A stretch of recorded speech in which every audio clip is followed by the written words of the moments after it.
Your brain is not your friend. It distorts, deceives, and convinces you that its version of reality is absolute truth. But what if you could see past its illusions? Ancient wisdom teaches that suffering comes from believing everything we think. By recognizing how our minds mislead us, we can find freedom. This journey is not about faith, it's about awareness.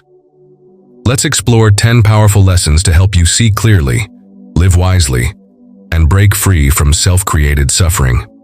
Lesson 1. Your brain lies to you. We often believe that our thoughts are facts. We think if something comes to mind, it must be true. But the reality is, the brain often tells lies. It exaggerates problems. It creates fear where there is none. It remembers pain more than peace. And it assumes the worst, even when life is going well. These lies don't come from outside. They grow quietly inside your head. Have you ever replayed an argument over and over? The brain does this to keep you stuck. It feeds you thoughts like, "They don't respect me," or "I'm not good enough." These thoughts feel real, but they're not the truth. They are just stories your mind creates. You suffer because you believe them. The path to freedom begins when you stop believing everything you think. You realize your brain is not your enemy, but it's also not your master. It's just a tool. When left unchecked, it plays old records of pain, judgment, and fear. But when you become aware, you can pause. You can ask, is this thought helpful? Is it even real? Spiritual practice teaches us to observe the mind instead of being trapped in it. Just watching a thought without reacting can break its power. The moment you see a lie for what it is, it starts to lose control over you. You're not your thoughts. You're the one who watches them. This simple truth is powerful, because once you learn that your brain lies to you, you stop being its victim. You become its master. You learn to step back and breathe. You stop the inner noise from controlling your life. Let your mind lie, but don't follow every lie it tells. Watch it with calm eyes. Smile at its drama. Then choose a better thought, a more peaceful path. That's how you take your power back, one honest moment at a time. Lesson 2. Perception is biased. What you see isn't always what is real. Your perception filters the world. It's not neutral. It's shaped by your past, your fears, your beliefs, and your mood. That's why two people can see the same thing and feel completely different. Your brain doesn't show you the truth. It shows you what it thinks is important. If you believe the world is dangerous, you'll see threats everywhere. If you think people are unkind, you'll notice every rude word, but miss every smile. This is not because the world is cruel, it's because your lens is dirty. Spiritual teachings remind us that we don't see reality. We see a version of reality filtered through layers of judgment and habit. The problem is not the world, it's how we see it. When someone doesn't respond to your message, your mind might say, "They're ignoring me." But maybe they're just busy. Maybe they didn't see it. The truth gets hidden behind the stories we create. These stories feel real, but they're just assumptions, and assumptions cause suffering. The way out is simple but powerful. Question your perception. Ask yourself, what else could this mean? This one question can shift everything. It gives space. It opens the door to compassion and understanding. You must train your mind to pause before it reacts.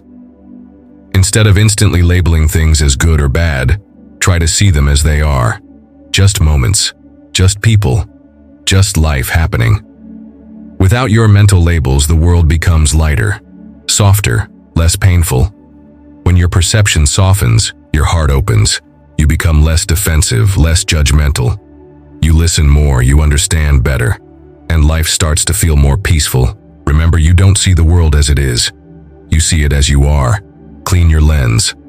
Look again, and keep looking with fresh eyes. That's how you get closer to the truth. Not by forcing the world to change, but by changing how you see it. Lesson 3.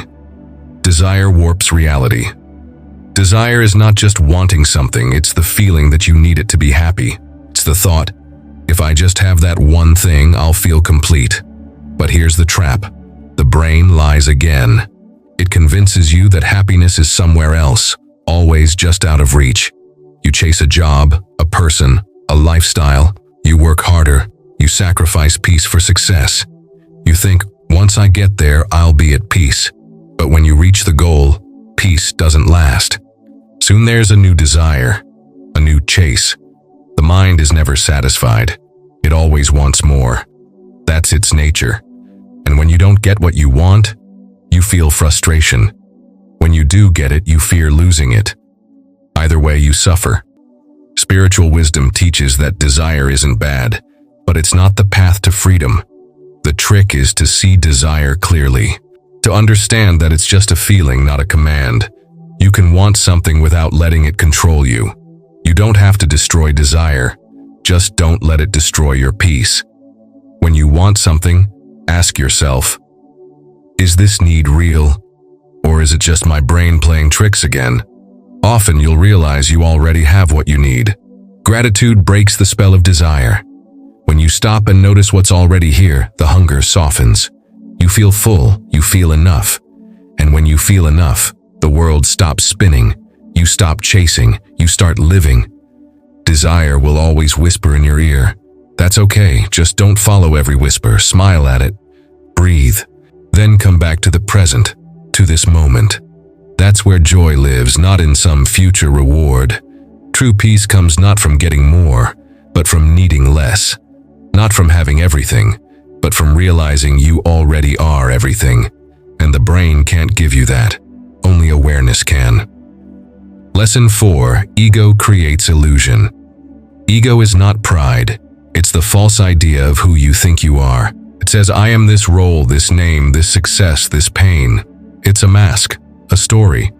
And it feels so real, but it's not. Your ego wants to be special. It wants to be right. It wants to win. But it also wants to protect you. It creates walls around your identity. It says, this is me, that is not me. But when you live behind those walls, you feel separate, alone, always defending, comparing, proving. The ego fears change. It fears failure. It fears being nothing. That's why it clings to labels: rich, smart, victim, fighter. These labels become your prison, and every time you react from ego, you reinforce the illusion. Spiritual teachings help us see that the ego is not who we are. It's just a passing shadow. When we look deeper, we find something softer, quieter, more real. Behind the mask is presence, pure awareness, the part of you that doesn't need to prove anything. You don't have to fight your ego, just notice it. Watch how it reacts to criticism. Watch how it needs praise. Watch how it takes things personally. Then breathe, smile, let it pass. Freedom begins when you stop defending the self-image, when you stop needing to be right, when you stop needing others to see you a certain way. That's when you find peace, not because others changed, but because you let go. You are not the roles you play, not the thoughts you think, not the past you carry. You are the one who sees it all. And the more you connect with that truth, the less power ego has over you. Ego creates illusions, but you don't have to live inside them. You can choose presence over pride, peace over power, truth over image. That's not weakness. That's true strength. Lesson 5. Biases control you. Biases are hidden shortcuts in the brain. They help you judge quickly, but not always fairly. They make you assume. They make you label. And they make you blind to truth. You judge people based on how they look. You think someone is kind just because they smile. You assume you're right just because you've always believed something. These biases aren't chosen, they're trained. They come from your upbringing, culture, and past pain. The problem is, you don't see them. You think your view is truth, but it's just habit, a limited view dressed up as fact. These silent biases lead to misunderstanding. You misread others. You react too quickly. You shut down new ideas. And worst of all, you stop growing. The spiritual path teaches that real wisdom begins with humility. With the simple thought, maybe I don't know.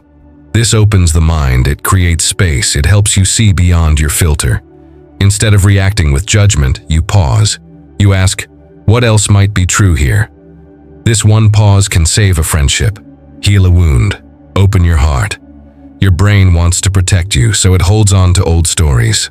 But those stories may no longer serve you. The world is always changing. You are always changing. Your mind must change too. Watch your thoughts. Watch your reactions. Notice when you instantly agree or disagree. That's where your bias lives. That's your chance to wake up. You don't need to erase all bias, just become aware. That awareness is powerful. It loosens the grip.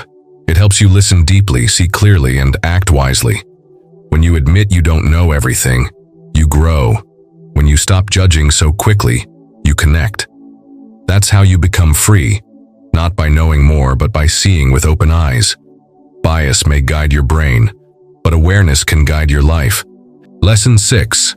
Emotions distort truth. Emotions are powerful, they rise fast, and they feel real. But feelings are not facts.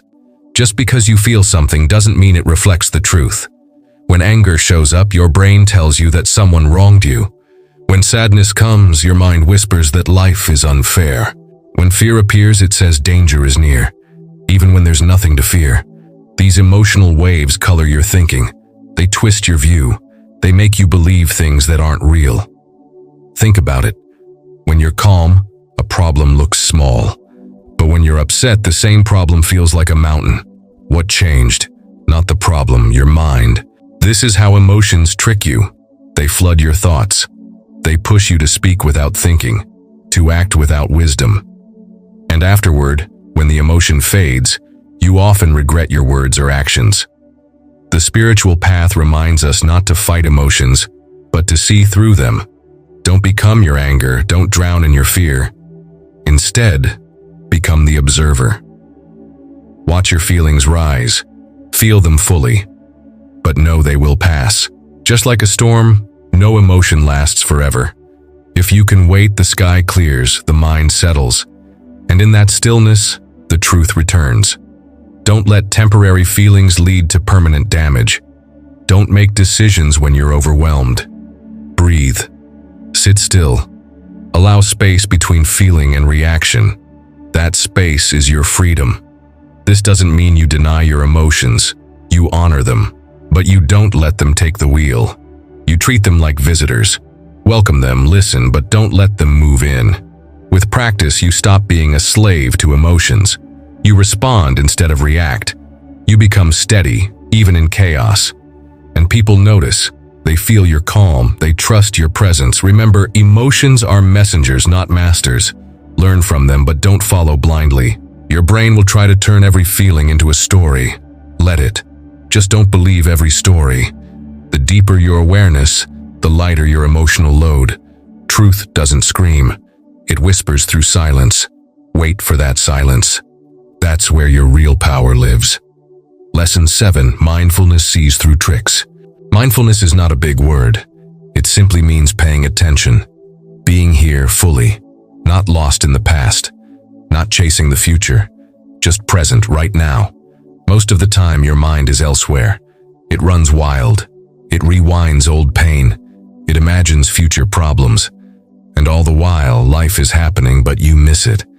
That's how your brain tricks you. It keeps you busy so you don't notice peace. But when you practice mindfulness, the tricks lose power. You start seeing thoughts as they come. You catch them before they take over. You notice the fear rising before it becomes panic. You feel the anger before it becomes shouting.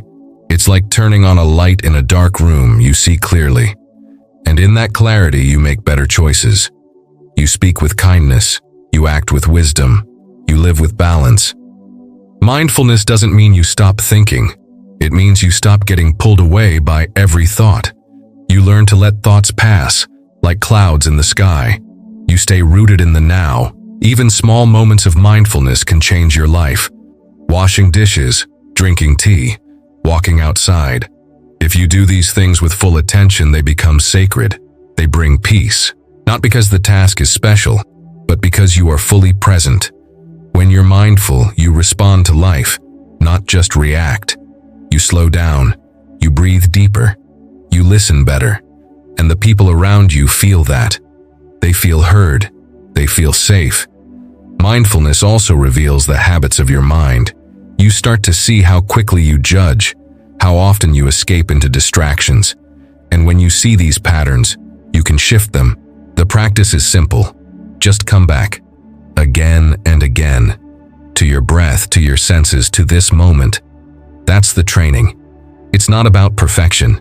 It's about presence. The more mindful you become, the less control your brain has over you. The lies it tells grow weaker. The emotions it stirs settle faster.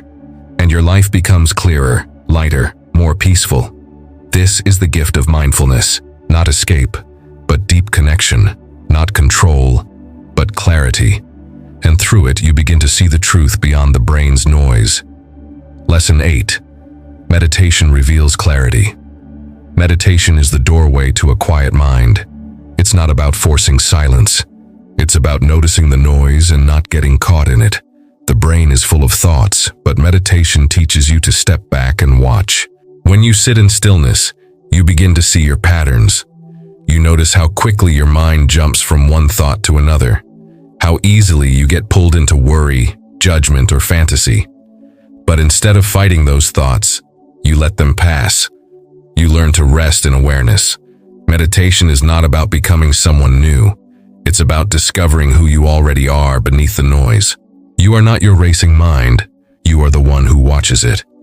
This is the insight that changes everything. In the stillness of meditation, clarity appears. Problems seem smaller. The need to prove yourself fades. The hunger for approval weakens. You start to feel peace, not because life is perfect, but because you're no longer tangled in every thought. Even 5 minutes a day can shift your life. It's not about how long you sit. It's about how fully you show up. Sit, breathe, notice. That's enough. Your brain will resist. It will say, "This is boring," or "You're wasting time." That's the trick again. The mind fears stillness because in silence you start to see the truth. And truth can't be controlled. But if you stay, even with the restlessness, something beautiful happens. Your thoughts slow down, your breath deepens, and a space opens inside you, spacious, calm, clear. Meditation is not escape. It's the deepest form of presence. It helps you meet life as it is without fear or force. It helps you listen, not just to others but to your own heart. You don't need candles or music or a perfect posture. Just sit, just be. Let the noise come and go. You are not the noise, you are the stillness underneath. With daily practice, you'll begin to carry that stillness into the chaos of life.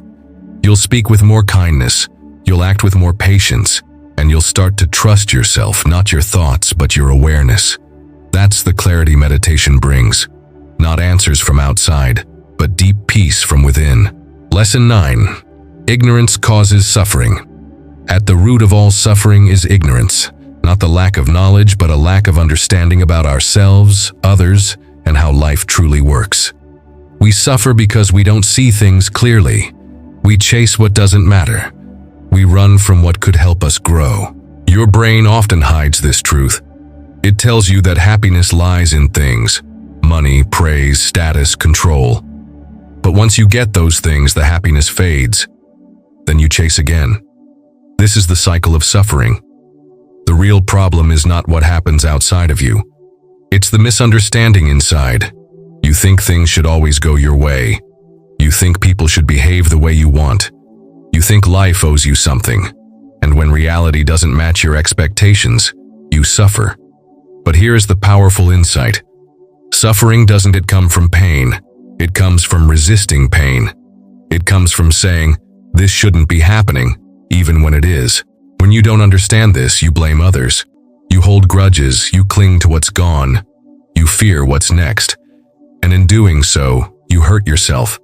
That's the cost of ignorance. But when you start to see clearly, you realize that everything changes. Nothing lasts forever. Pleasure fades, pain passes, people grow, circumstances shift. And the more you fight these truths, the more you suffer. Understanding breaks the chain. It helps you accept what is instead of wishing for what isn't. It helps you love without clinging. It helps you let go without fear. And in that letting go, peace enters. This kind of wisdom doesn't come from reading books. It comes from looking deeply into your own life, noticing your reactions, questioning your assumptions, being honest about your patterns. When you recognize that much of your pain comes from within, from your own misunderstanding, you stop blaming the world. You take back your power. You choose awareness over reaction. This is the beginning of healing. You no longer follow every thought. You question your brain's stories. You stop feeding your pain, and slowly the suffering softens. You don't have to be perfect. You just have to be willing to look, to see, to learn. In that gentle looking, ignorance fades, and when ignorance fades, so does suffering. Lesson 10. Awareness brings freedom. Awareness is the key that unlocks everything. When you are aware, you see clearly. You notice your thoughts, but you are not trapped by them. You feel your emotions, but you are not controlled by them. You live in the world, but you are not ruled by it. Most people live on autopilot. They react, repeat habits, and follow old patterns without even realizing it. That's not freedom. That's sleepwalking through life. But the moment you become aware, even for a second, you wake up. Awareness is not about judging yourself. It's not about being serious all the time. It's about being alive. It's about knowing what's happening inside you and around you, with honesty and kindness. When you are aware, you catch yourself before you lash out. You notice when you're slipping into fear. You recognize when your mind is telling a lie. And in that space of recognition, you choose something better. That choice is freedom. It doesn't mean life stops being hard. Pain will still visit. People will still disappoint you. Challenges will still come. But with awareness, you are no longer a victim of these moments. You become the master of how you respond. You don't have to wait for a perfect life to find peace. Peace comes from awareness, from seeing clearly, from letting go of what you can't control and taking responsibility for what you can. This is what breaks the spell of your brain's tricks. The brain wants you to stay in fear, in comparison, in worry. But awareness shines a light on those dark corners. And once the light is on, the darkness loses power. You can begin right now. Pause. Take a breath. Notice your body. Notice your thoughts. Don't try to fix anything. Just be present. This is awareness. Simple, gentle, life-changing. With practice, awareness becomes your natural state. You no longer rush. You no longer cling. You live with openness, curiosity, and grace. People feel safe around you. You feel safe within yourself. This is true freedom. Not escape from life, but full engagement with it. Not controlling the world, but understanding your place in it. And when you live with awareness, you don't need to trust every thought. You trust yourself. You trust the quiet wisdom inside, and that wisdom never lies. Your brain means well, but it's built to survive, not to see truth. It tricks you with stories, fears, and desires. But you don't have to stay trapped. When you live with awareness, peace becomes possible. When you see clearly, suffering begins to fade. You are not your thoughts. You are the light behind them. Stay present, stay mindful, and let that light guide you toward freedom, one breath at a time.